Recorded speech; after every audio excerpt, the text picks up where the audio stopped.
दोस्तों नमस्कार, मेरा नाम है अनूप आकाश वर्मा और आप देख रहे हैं द रिपोर्टर हिंदी।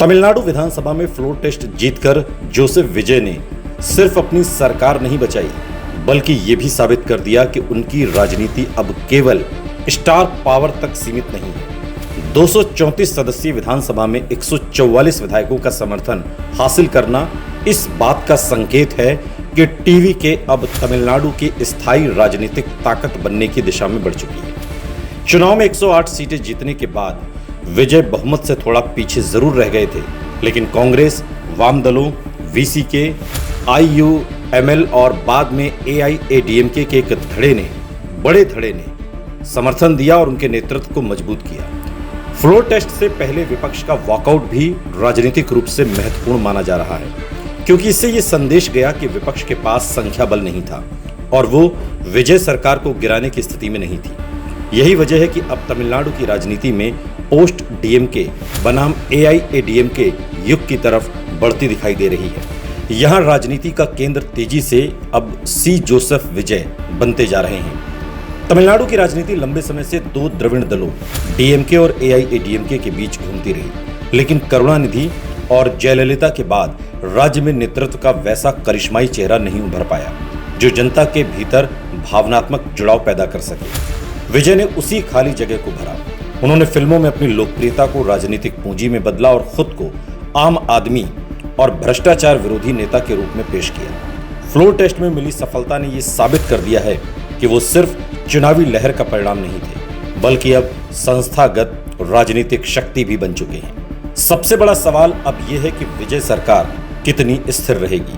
फिलहाल संख्या बल को देखें तो सरकार आरामदायक स्थिति में दिखाई देती है। 144 विधायकों का समर्थन सिर्फ तकनीकी बहुमत नहीं, बल्कि राजनीतिक संदेश भी है। इसका अर्थ यह है कि टीवीके के बाहर भी कई विधायक भविष्य की राजनीति विजय के साथ देखते हैं। खासकर एआईएडीएमके के भीतर जो टूट दिखाई दे रही है, वो विजय के लिए सबसे बड़ा अवसर बन सकती है। जयललिता के बाद एआईएडीएमके लगातार नेतृत्व संकट से जूझ रही थी। पार्टी के भीतर यह भावना बढ़ रही थी कि अकेले दम पर डीएमके को चुनौती देना मुश्किल है। ऐसे में एंटी डीएमके वोट अब धीरे धीरे विजय के पीछे एकजुट होता दिखाई दे रहा है। यदि आने वाले समय में एआईएडीएमके का और बड़ा धड़ा टीवीके के करीब आता है, तो तमिलनाडु की राजनीति में टीवीके एक डोमिनेंट फोर्स बन सकती है। हालांकि चुनौतियां भी कम नहीं है। विजय पहली बार प्रशासन चला रहे हैं। फिल्मी लोकप्रियता और राजनीतिक प्रशासन दो अलग अलग चीजें होती हैं। उन्हें आर्थिक मोर्चे, रोजगार, उद्योग, निवेश, क्षेत्रीय अस्मिता और सामाजिक न्याय जैसे मुद्दों पर संतुलन बनाना होगा। तमिलनाडु की जनता राजनीतिक रूप से बेहद जागरूक मानी जाती है। यहाँ सिर्फ करिश्मे से लंबे समय तक सत्ता नहीं चलती। यदि सरकार शुरुआती महीनों में प्रदर्शन नहीं कर पाती, तो विपक्ष, खासकर डीएमके, इसे बड़ा मुद्दा बना सकता है। फिर भी फिलहाल राजनीतिक माहौल विजय के पक्ष में दिखाई देता है। उन्होंने अपने पहले भाषणों में जिस तरह एक पावर सेंटर की बात कही, उससे एक ये स्पष्ट संदेश गया कि सरकार का वास्तविक नियंत्रण उनके हाथ में रहेगा। गठबंधन की राजनीति में यह बयान बेहद महत्वपूर्ण माना जा रहा है, क्योंकि कांग्रेस, वाम दल और वीसीके जैसे सहयोगी दल भविष्य में अपनी राजनीतिक हिस्सेदारी बढ़ाने की कोशिश कर सकते हैं। विजय ने अभी से ये संकेत दे दिया है कि वो रिमोट कंट्रोल मुख्यमंत्री नहीं बनेंगे। अब अगर राष्ट्रीय राजनीति और आगामी लोकसभा चुनाव की बात करें, तो विजय का कद सिर्फ तमिलनाडु तक सीमित नहीं रहने वाला। दक्षिण भारत में विपक्ष लंबे समय से ऐसे चेहरे की तलाश में था जो बीजेपी के खिलाफ क्षेत्रीय प्रभाव के साथ राष्ट्रीय स्तर पर भी आकर्षण पैदा कर सके। राहुल गांधी के साथ विजय की बढ़ती नजदीकियां और कांग्रेस का उन्हें समर्थन देना इसी रणनीति का हिस्सा माना जा रहा है। राजनीतिक विश्लेषकों का मानना है कि यदि विजय सरकार शुरुआती वर्षों में स्थिर रहती है, तो 2029 के लोकसभा चुनाव में टीवीके इंडिया ब्लॉक का अहम स्तंभ बन सकती है। तमिलनाडु में लोकसभा चुनाव हमेशा से राष्ट्रीय राजनीति को प्रभावित करते रहे हैं। डीएमके और एआईएडीएमके दोनों ने केंद्र की सरकारों में निर्णायक भूमिका निभाई है। अब वही भूमिका टीवीके निभा सकती है। विजय की सबसे बड़ी ताकत उनकी युवा अपील और गैर पारंपरिक राजनीतिक छवि है। वो खुद को न तो सिर्फ द्रविड़ राजनीति तक सीमित रखते हैं और न ही पारंपरिक जातीय समीकरणों तक। यही कारण है कि उनका आकर्षण शहरी युवाओं, मध्यम वर्ग और पहली बार वोट देने वाले मतदाताओं में तेजी से बढ़ा है।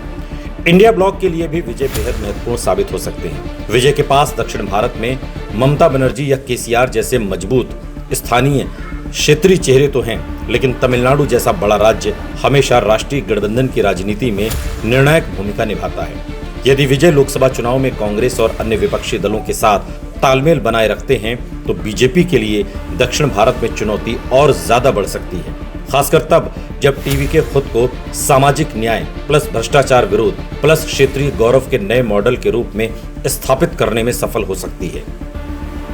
हालांकि ये भी सच है कि विजय को राष्ट्रीय राजनीति में बहुत सावधानी से कदम बढ़ाना होगा। तमिलनाडु की जनता आमतौर पर उन क्षेत्रीय नेताओं को पसंद करती है जो राज्य के हितों को प्राथमिकता देते हैं। यदि विजय बहुत जल्दी राष्ट्रीय राजनीति में सक्रिय होते हैं तो विपक्ष उन्हें दिल्ली की राजनीति में उलझा हुआ नेता बताने की कोशिश कर सकता है। इसलिए फिलहाल उनकी प्राथमिकता तमिलनाडु में मजबूत प्रशासन और स्थिर सरकार देना होगी। फ्लोर टेस्ट की जीत ने एक बात पूरी तरह साफ कर दी है, तमिलनाडु की राजनीति अब निर्णायक मोड़ पर पहुंच चुकी है। टीवी के अब सिर्फ नई पार्टी नहीं बल्कि सत्ता का नया केंद्र बन चुकी है। डीएमके विपक्ष में है, एआईएडीएमके विपत्ति दिखाई दे रही है और विजय खुद को नई पीढ़ी की द्रविड़ नेता के रूप में स्थापित कर चुके हैं।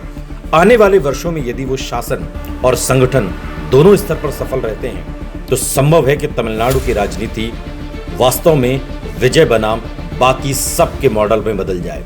और यदि ऐसा हुआ तो 2029 की राष्ट्रीय राजनीति में भी थलपति विजय सिर्फ तमिल सुपरस्टार नहीं बल्कि विपक्षी राजनीति के सबसे बड़े दक्षिण भारतीय चेहरों में से एक बन सकते हैं।